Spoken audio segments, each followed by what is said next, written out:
Kingda Ka at Six Flags Great Adventure opened on May 21st of 2005 and closed for good on November 10th of 2024, made by Intimate Amusements. This ride soars over the New Jersey skyline at a massive whopping height of 456 feet, a massive drop of 418 feet, with a length of 3,118 feet, which does this ride, might I say, is only 28 seconds, and it is deceptively, not only deceptively tall, but deceptively long, and a short duration, as mentioned earlier, because, well, this ride goes at a let's just say this ride goes 128 miles per hour. That is the advertised speed of the attraction. And it has a massive top hat into a massive vertical spike downwards over a 130-foot tall floater airtime hill to surpass it. This ride runs with 4 trains, usually with 5 cars per train.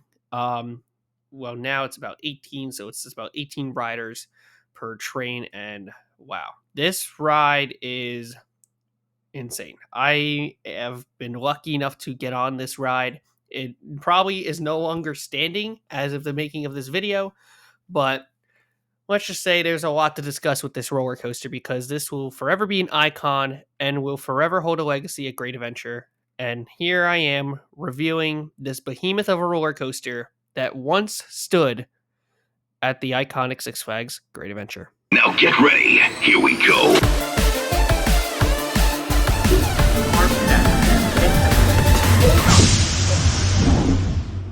Before we discuss Kingda Ka as a ride, let's talk about how to get there. First off, you have to get to Six Flags Great Adventure. You would walk to the entrance, make a left turn, enter the boardwalk area, and hug to the right where the twister is. You'd go through the Golden Kingdom section and walk as far as you possibly humanly can before you come across this massive behemoth of a green roller coaster with blue supports, teal supports, yes, colors, and so on and so forth. And you will come across the entrance of the absolutely gorgeous roller coaster, Kingda Ka, while also getting some really cool sightlines of El Toro's final set of elements as well, which is pretty cool. So this ride is literally based off of a tiger, Kingda Ka, which is sort of in the logo as well. This ride is an intimate hydraulic launch roller coaster. There are very few of them left in the world now, so it's understandable why these rides are going away, and this one certainly stirred the pot a lot. So what ended up happening is that it was rumored that this ride was going to get closed and it was not going to be announced by Six Flags itself. And then a lot of people came out to the park to give it one last ride, knowing that the park would likely not say anything until much later on. It took about 2 weeks after the fact for them to release a statement saying that Kingda Ka will no longer operate. And eventually, about a month later, demo permits were found on the ride, as well as Umanjaro, for an eventual implosion. Now, most likely you're watching this video and said events have already happened, but at the end of the day, it really sucks how this whole entire event happened with the ride. It shouldn't have gone this way, and I wish that things were a lot better than how they went, but this is not a video on me ranting about Kingda Ka. This is a video about the ride experience of Kingda Ka itself. So let's talk about the ride Kingda Ka. First thing you need to know is that the ride itself cannot have anything in your pockets. You cannot put anything in your pockets for this ride. So all that stuff has to go into a locker. It was located right outside the ride. There was no double-sided lockers like El Toro. You actually had to pay to put lockers in or give your loose articles to a non-rider. Once you enter the line, it'll take you around. You'd pass right by the launch track, make your way up to the station. The station was only using one side of it, unfortunately, and usually because of this, they were only able to run 2 trains. On occasions, they were able to run with 3 trains, which I thought was pretty neat, but most of the time, they were only able to use 2 trains because they were only using the right side of the station. Once you enter, you pull down your harness, buckle in the seatbelt in between your legs, and then you are then dispatched out. Once you were dispatched out, you were sent out to the launch track where you'll approximately be waiting a couple seconds. You are notched back, and you hear the iconic line, arms down, head back, and hold on. At this moment, the hydraulics let loose, the brakes on the launch track let go, and drop down before you are sent launching at a whopping advertised speed of 128 miles per hour in approximately 3.5 seconds. This launch is a gut punch. You feel every ounce of this launch from its initial start to the very end of it. And you kind of feel the tail off as you're partway through the launch as well. If you rode this thing in the front, holy guacamole, this thing absolutely hit. This launch is so powerful in the front, and it's so powerful just about everywhere else. The further back you are in the train, the rougher it could be. So this ride is definitely not the smoothest.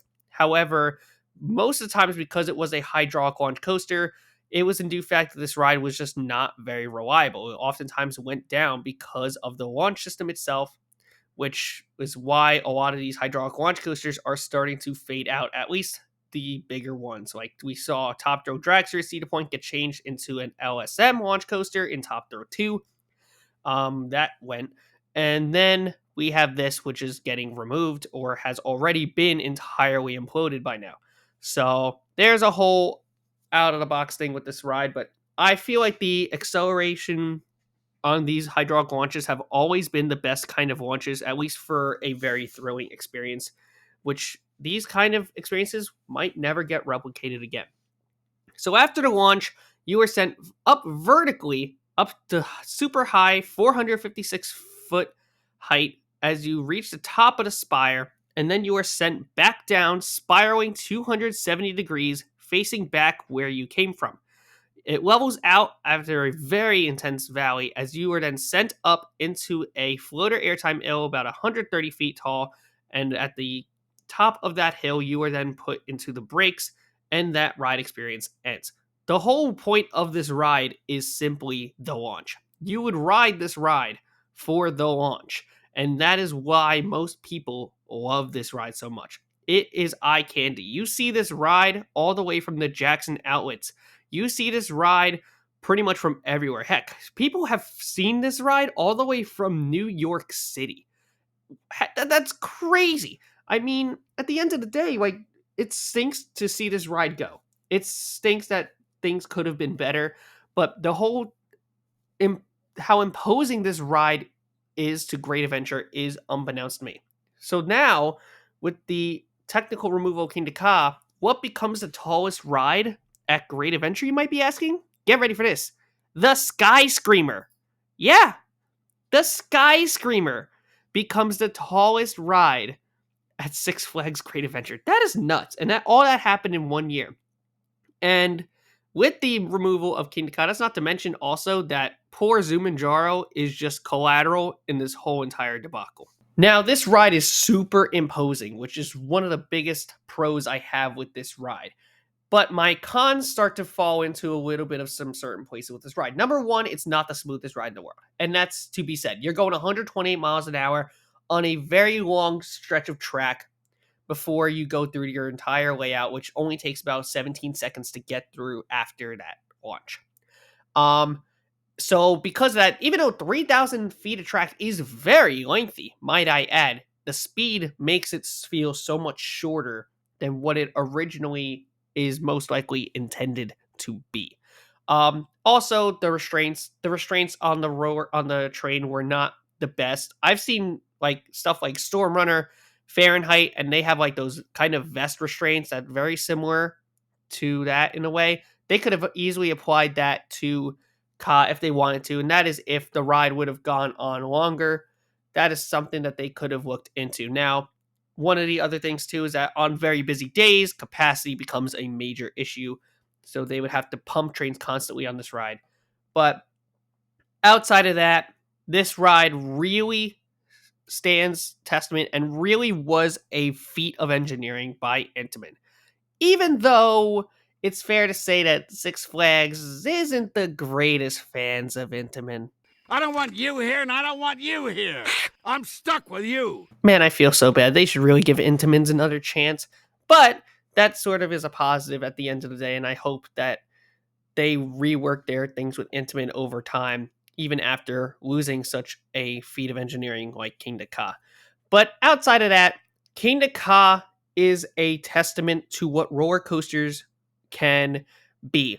Truly a feat of engineering, as I've said already 1,000 times, I'm pretty sure, and a fantastic ride experience. Sure, 17 seconds is very short. I wish it were longer, but those 17 seconds could be considered somebody's best 17 seconds of their life. And that in itself alone has me rank it very high on my ranking of such an incredible roller coaster ride that will forever hold a legacy, not only at Great Adventure, but for the entire roller coaster industry. I hope you guys enjoyed my review of Kingda Ka at Six Flags Great Adventure. I don't know the future of this ride. It's probably fully demolished and imploded by now. Perhaps you're watching this way in the future and its replacement has already come out to be. But hopefully, if you guys got around to riding Ka, let me know. Let me know what this ride really meant to you. This ride meant a lot to me as of growing as a coaster enthusiast, and having this ride essentially in my backyard just made it all the more better. Leave a like, comment, subscribe. Always thank your ride ops. Have an amazing rest of your day, and I'll see you in the parks very soon. Goodbye. Here we go. Park 10. Head back. Park 10. Head back. Here we go.